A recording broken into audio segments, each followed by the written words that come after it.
And this morning, the Trump-era tariffs are officially in effect. That's right. As of midnight, the U.S. is now imposing 25% tariffs on nearly all goods imported from Mexico and Canada, and there is a tariff hike for China as well. Marissa Perlman joins us now live with what these tariffs mean and why experts say, Marissa, that the consumer might be the one ended up footing the bill. That is the question about all of this, and many folks have questions about this morning, guys. Those tariffs now in effect, again, just hours before President Trump's first address to a joint session of Congress.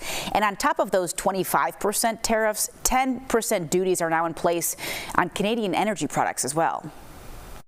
We are ready should the U.S. decide to launch their trade war. We will be ready. We are not looking for this. We're not seeking this. Now, tariffs on imports from China are also rising to 20%. In response, China swiftly announced retaliatory tariffs on U.S. food and farm goods and other measures against American companies. Mexico's president in the last hour has said she will announce the products Mexico will target in response to this in Mexico City on Sunday. Canada said it will slap tariffs on more than $100 billion of American goods over a 21-day period. Now, Trump insists the tariffs are paid by foreign countries, but in reality, economists say it's importers, American companies, that will pay the tariffs. That money will go to the U.S. Treasury. Those companies typically pass their higher costs onto their consumers with higher prices, and that is why economists say consumers usually end up on the hook.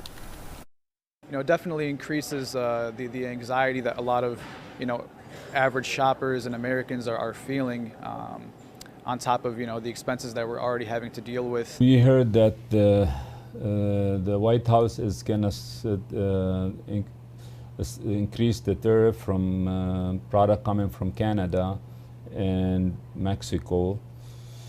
And this is really an alarming situation. Hearing from some of those smaller businesses there. The president has said tariffs can be used to get concessions from foreign governments and encourage manufacturing right here in the U.S.